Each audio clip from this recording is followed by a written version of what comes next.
Hello and welcome back to the Abington Veterans Muster. Number 4, welcome, welcome, welcome. Let's get in formation and talk about what we have for you today. My name is Travis Partington. I'm an Abington, Massachusetts resident, Marine Corps veteran, and member of the Abington Veterans Advisory Council. Last month was Memorial Day month. For a lot of us, it's the whole month where we take time to remember those who passed during service or even after service. And I want to start off by saying thank you to all the people who were involved with putting on the amazing, heartfelt, and authentic Memorial Day ceremony at Mount Vernon Cemetery in Abington. Thank you to the VFW, the American Legion, the United States Vietnam Veterans Era, Post 2, for supporting it, Christy Coburn for being the MC and coordinator, and Abington Veteran Services Officer Adam Gunn for his involvement, and a big thank you to Sullivan Landscaping for making the area beautiful, and Yaz's Table for providing the refreshments and drinks for us to enjoy. Thank you very much. It was a heartfelt ceremony, and it used to be big parades and big events, but there's something intimate and special about seeing the town come together in that cemetery and hearing words of memoriam and honor for those who are no longer with us. So for all those who came, thank you very much. And again, a big thank you to everyone who was involved in that event. We couldn't have done it without you. Another thing I want to talk about is this show is now being heard on Wreaths Across America Radio starting this month. Jeff Pierce of Wreaths Across America Radio saw the show on YouTube and said, hey, I want it on our network. And with Kevin Tachi and myself and Adam, we got it worked out, so you can hear this on Wreaths Across America Radio, and it's a great relationship that we have developed, and just another way to get the word out about the amazing things going on here in Abington with our veterans. So that is passing the word. It's nice and short this month, as it should be, information. I don't know about you, but when I was serving the military, it's 110 degrees outside, and the lieutenant would get up there and talk for a half hour about God knows what, but he would talk and talk and talk and talk and talk. And it's like, sir, my boot is starting to stick to the asphalt here. Can we kindly get this moving? So in the spirit of my platoon sergeant, during Sergeant Botwell, we try to move this along. Thank you. This is a special announcement. We have a contest. Enter now. This perhaps is my favorite part of the entire show. It's not getting dressed, it's not coming here, it's not doing it, it's not the guest, although it is kind of the guest. I get to give stuff away that's not mine. I mean, how bad could that be? It's great. Let me show you what we have for this month. Now, month number 1, we had Andy Biggio's book, The Rifle. Month number 2, we had Sarcastic Swine and the amazing barbecue they have right here in Abington. And they have a discount for veterans, and their barbecue is good. This month, it just gets better and better. We have a Bud's Goods and Provisions Supply drop. And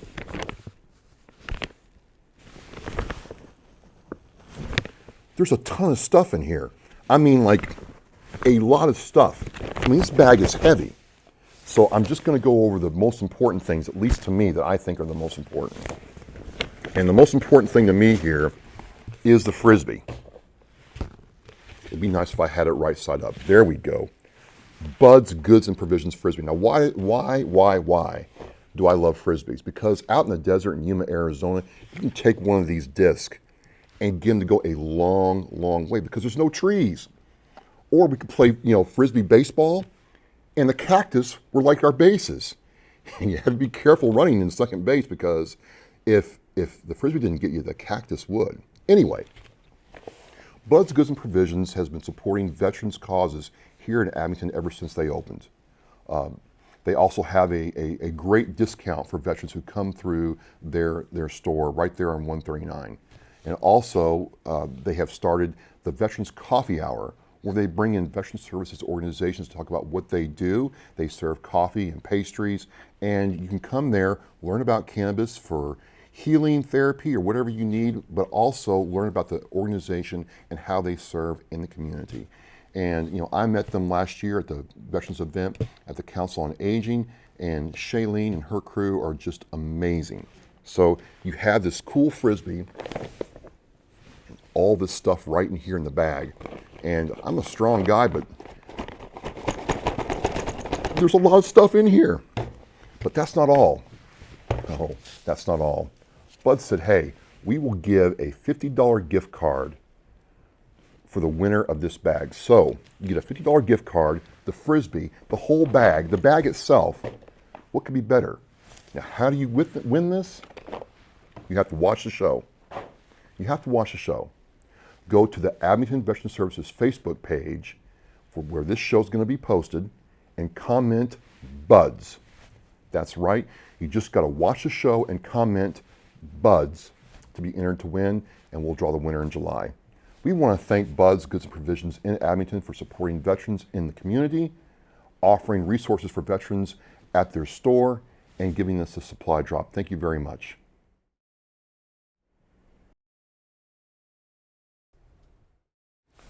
Welcome back to the Abington Veterans Muster. This part of the show is where we talk about different things in the community with our guests, and we have a fantastic guest today. I've met her before, and how I did that was on my show, Oscar Mike Radio. A little plug there, but still, it was with Walter and Skinny, two World War II veterans in Abington, Massachusetts, and Adam Gunn, the Abington Services Officer, was supposed to kind of like, run interference for me and help me out with that, and Adam got tied up, and my next guest stepped right in with calm assurance and just was like a pro. I am pleased to introduce State Representative Alyson Sullivan-Almeida to the Abington Veterans Muster. Alyson, welcome back. Thank you. I mean, it's like you never left. I know. It feels like I never left, but it is such an honor to be on your show. And now you're on it again. I know. Like in a different way, in a different light, and in a different studio, but it's still the same me. I do like when we were in that the shop, Skinny's shop, doing the It was something interview. else. It was definitely. And he's built all that stuff in there and used it all, and he was sharp as a tack. And, oh yeah. And you were keeping Walter in line. I don't know how. I don't know who can keep him in line, but you were doing a pretty good job. I appreciate that. It was like, whew. I mean, nice. Marines. It's hard to keep you guys in line sometimes when you get going. It is. Maybe being a granddaughter of a World War II Marine, it gave me a little bit of a Really? edge. What was that like? Oh, it was amazing. God rest his soul, but he was a Marine through and through. But did it ever rub off on you? Did he ever go Marine Corps on you? A few times, yes. Hate to admit it, but yes, you'd hear the holler and you just, and you'd stop what you're doing and be like, okay, pal, whatever you say. Whatever you say, that's the correct answer. So you've just been around Marines, and that was a really good time to talk about Abington residents, Abington veterans, especially our World War II veterans, and Skinny's a legend around here. And then as I got to know you, and your family has served in the military, you served, in the Commonwealth of Massachusetts, and that's kind of like my first question. I wasn't born or raised in New England. I just wasn't. And it's okay, we've accepted you. Okay, well, yeah, you have. I had to prove it. I had to earn it. But now that I'm accepted, I still get questions from friends and family in different parts of the country, like, Travis, what's a Commonwealth? Why can't they just be a state? What are those Yankees up to up there? And I'm like, I don't know.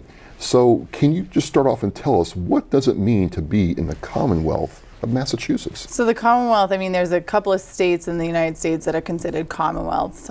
Massachusetts is one of them, and it's part of our state constitution, and that's how we were named a Commonwealth of Massachusetts and not state of Massachusetts. I kind of like the ring of it a little bit better than anything else, but I don't think it really is a lot of differences between a state and a Commonwealth when it comes to the way we govern. We all have legislators. We have a House of Representatives and a Senate as well. We also all have governors to really bring in our state all together. But I think it's just all the formalities, I would say. Well, it's in certain circles, I've been told it's a Commonwealth, Travis, not a state. just depending on who you ask. Exactly. Which leads me to my next question. I've become more educated about the political, workings of our country and understanding that all politics is local. But I was surprised, when I first started digging into this. There's a very distinct, pathway, hierarchy, if you will. You have your state, local, town politics. Yep. What is a state rep? Because a lot of people think of their elected officials on like the senators and representatives. We know about that, but what do you do at the state level? So it's almost like a miniature version of what goes on in Washington, right? So Okay. there's the House of Representatives and the Senate. Just like here in the Commonwealth of Massachusetts, you have the House of Representatives and then you have the Senate chambers. You have about 160, well not about, you have 160 members in the House of Representatives and then you have 40 state senators. I cross paths now with 2 state senators. I share districts, so Abington I share with Senator Keenan, and then with Whitman and East Bridgewater I share with Senator Michael Brady. Okay. Before I had 3 state senators, which was sometimes hard to deal with when you have 3 different people in 3 different ways, but it's very much similar to the federal government. However, what I do is a lot different than what Congressman Lynch may do or what Senator Markey or Warren may do. I'm very much in our district 99% of the time. Up at the State House, we do get into session and we're up there a few times a year. I wish it was more, but it's very much at the hands of the Speaker and the majority party. However, I'm here to represent the constituents that live in my district, in the 7 Plymouth district, which is roughly around 44,000 people. 44,000 people, wow. Veterans undeniably are part of your constituency, and one of the things I'm interested in learning is, and I'm very interested, is how many of our elected officials didn't serve, but are very plugged into what their constituents are doing in terms of veterans advocacy.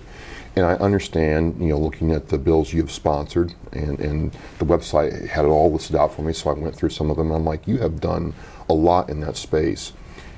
Can you talk about some of the bills you sponsored and co-sponsored with regard to veterans advocacy, please? Yeah, so, as far as the bills that I sponsor and co-sponsor, it's usually when I get phone calls from constituents like yourself that says, hey, I read about this legislation. Can you look into it? Or I'm very passionate on this particular topic. Can you look into it? And maybe together we draft something up and try to file it and make it law. So I did file a piece of legislation in regards to our veterans and our veterans that are struggling with pain management around the opioid crisis and trying to, curb the use of opioids, especially within the veterans community, and really look at a pilot program that would kind of broaden the expansion around marijuana and see how marijuana could play a particular role in pain management, especially around veterans. So I'm hopeful that maybe that'll be part of the HEROES Act, or can potentially be part of the HEROES Act that may be coming down the pipeline in the sense before session ends in July. So, that's typically how I get involved in certain particular areas, like our veterans. Our veterans here in our district are very loud, and it's a good thing, because they're advocating for themselves and their families and the families that have been left behind. We talk about how Memorial Day had just passed and how we come together as a community. And like you said earlier, there was times where we had these big parades and we would draw people out, but I think there's something to be said about the ceremonies that take place now, and what Memorial Day is truly about.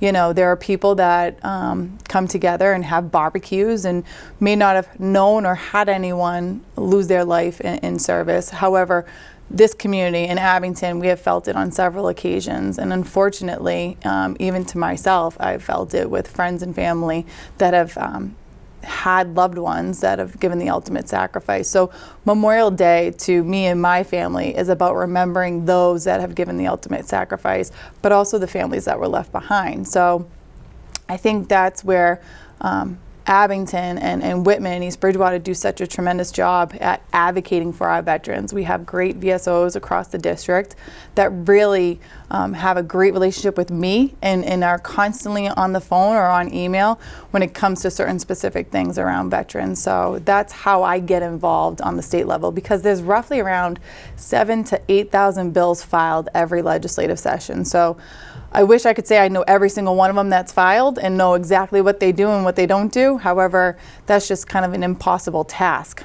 So when I am brought to attention of certain things that have been filed that are important to our veterans community, I do look into it, and typically 9 times out of 10 I sign on to that legislation. Just to go back to the pain legislation that you're crafting now, personally I've seen it. I did some work at the New England Center and Home for Veterans, working with some of those veterans, and I remember a couple of veterans coming in with literally a duffel bag, similar to the other bags that you see, full of pain meds, Percocets, oxycodone, so on and so forth. And it had gotten so bad for them that they had to take other drugs to counteract the effect of those primary meds. And I don't live in chronic pain. I do know what sustained discomfort is like. I wouldn't wish that on anybody, but they started doing, this is way before cannabis became more accepted, they started taking cannabis or smoking marijuana. And 6 months later, he's like, I'm down to a couple meds. Right. I'm able to enjoy life again. I'm able to play with my grandkids. I feel differently. And there's been such a stigma around cannabis therapy for so long. It truly says to me that you are listening to veterans, because they've been asking for this for over a decade now. What in your mind happened there to say, you know what, this is something that I'm going to pursue on behalf of the veterans you serve? I mean, similar to the story that you just said, I mean, there's too many people in our communities that have fallen victim to the opioid crisis. And I don't know what constant chronic pain feels like. I do know what pain feels like. I've, had broken bones and other surgeries. However, luckily, I didn't have to depend on pain management daily for several years or several months like some of our veterans have had to deal with. So I think it's important that we listen to those that are feeling it, right? So for me, if there's a way that we can stop a veteran to not just use opioids in the sense of prescription opioids, but then going to the street and doing street level drugs to now enhance the pain management, because the prescriptions that they're already getting aren't doing the job anymore because they've been dependent on them for so long, to try to avoid that. I mean, you don't want to lose another veteran to a heroin overdose. Right. You don't want to lose a veteran to suicide because the pain is just too real and too hard to deal with that the only option is to take their own life. I mean, that is where my passion comes in. I grew up in a family of veterans, service members in my family, my sister, my grandfathers, my uncles, all served in the military. So it's always been something that I haven't served, because I promise you I probably would not have made it through boot camp. But I do appreciate the ones that took that sacrifice and that went to serve our country. So one of the things going through the bills that you sponsored, I came across the ARPA funds bill. And I was curious if you would talk about that, because in understanding what that bill stands for, what it does, there's also ancillary benefits or downstream benefits of that bill supporting other things in the veterans community. Yeah, I mean, if you look at like the ARPA funding and how we were able to secure funding from the federal government during COVID, and being able to utilize those funds to really take care of our own, right? And our veterans, and obviously we're talking about veterans because it's a veterans show, but it's not just them, it's their families that also, serve this country, because sending a loved one off to war is not an easy thing. Sending care packages and trying to make way, whether you're a mother at home with young children or a daughter waiting for a father or a mother to come back, it's hard.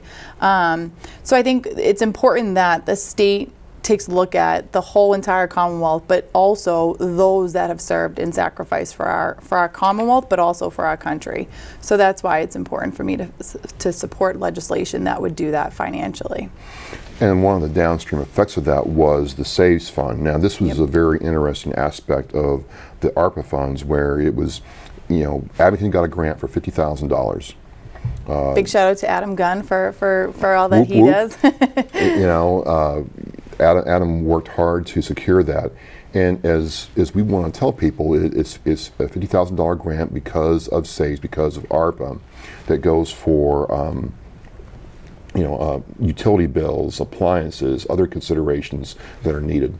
And then you can sign up on the Abington website to apply for those benefits. What's it like for you when you see your work having that kind of effect in the community for Abington and the area you serve? So, I wish I could say it's all on me, but it's not. It's a team effort. It's working with our colleagues in the federal government, our local government, our state government. So trickling all the way down to our VSO and our town manager here in Abington, and how much the team effort came into play here, and how we were able to advocate and secure $50,000 for our veterans and their families here in Abington.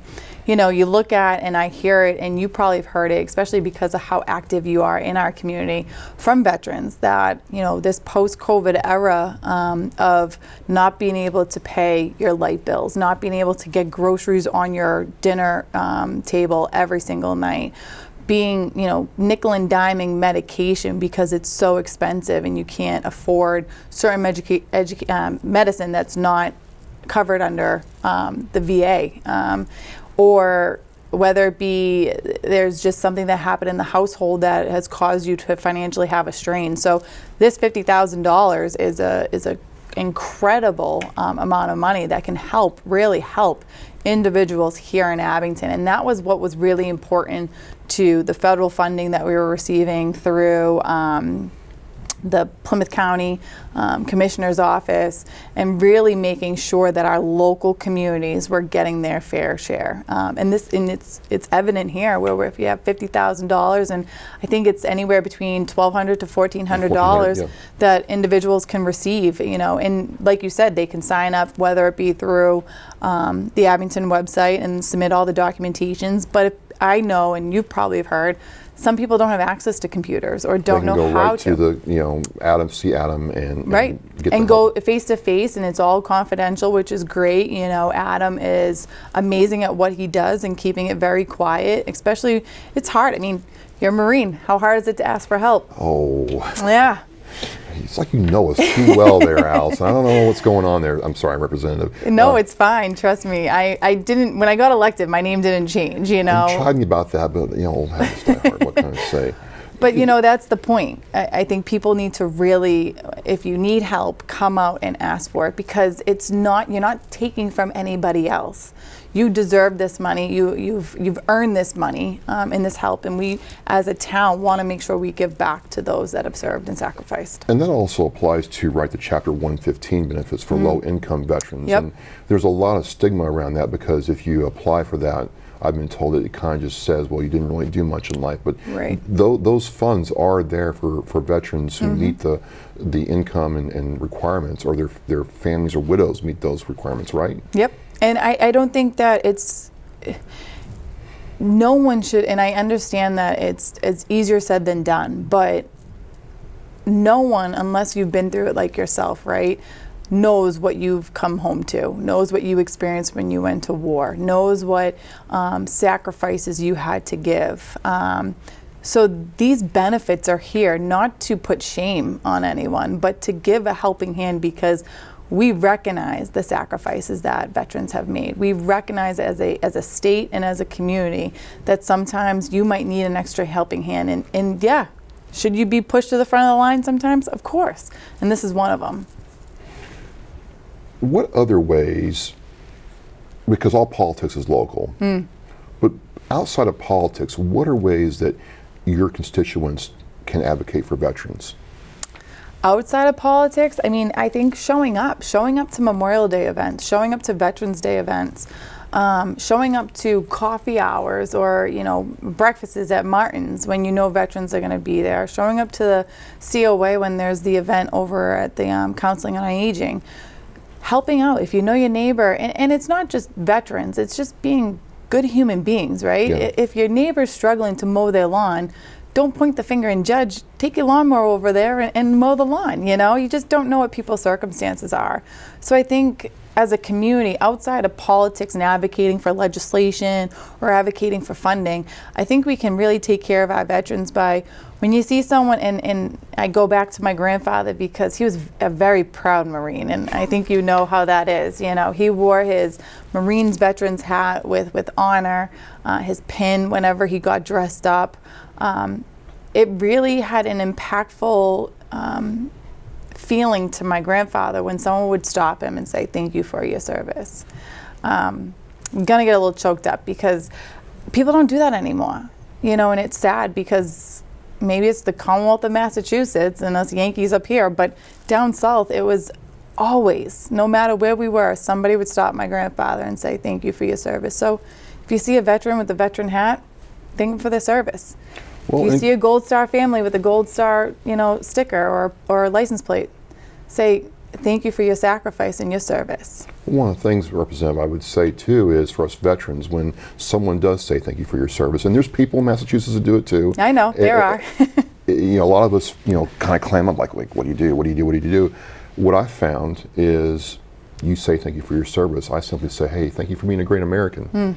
I appreciate that. And it kind of just closes the loop. No one's uncomfortable and you just kind of move on through life. But there was a time in our country where that didn't happen, and it's nice to see people, you know, who still want to honor and appreciate the sacrifices we made. All politics is local. Yes. All politics starts right in the home. But for us, how do we contact you if we have something that we need to talk with you about, or what's the best way to get a hold of you?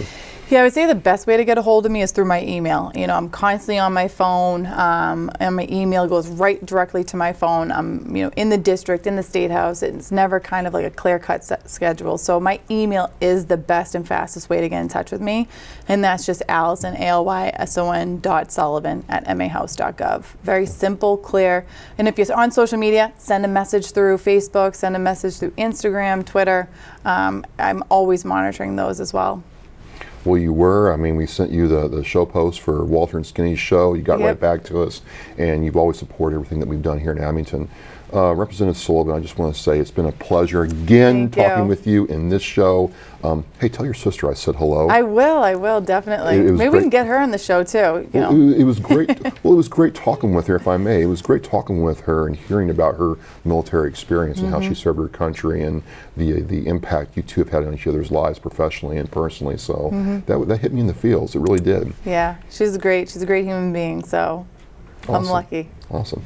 Well, this is the Abington Veterans Muster. I am pleased to close this out with my guest, Representative Alyson Sullivan-Almeida, 7th District, right? 7th Plymouth District, yep. So I'm getting it right. I'm getting it right. So again, there is a way that you can advocate locally. You can advocate right in your home, in your town, for veterans here in Abington. And we will see you next time. And as I say to close out the show, this got a lot of requests, by the way. You are dismissed. Fall out.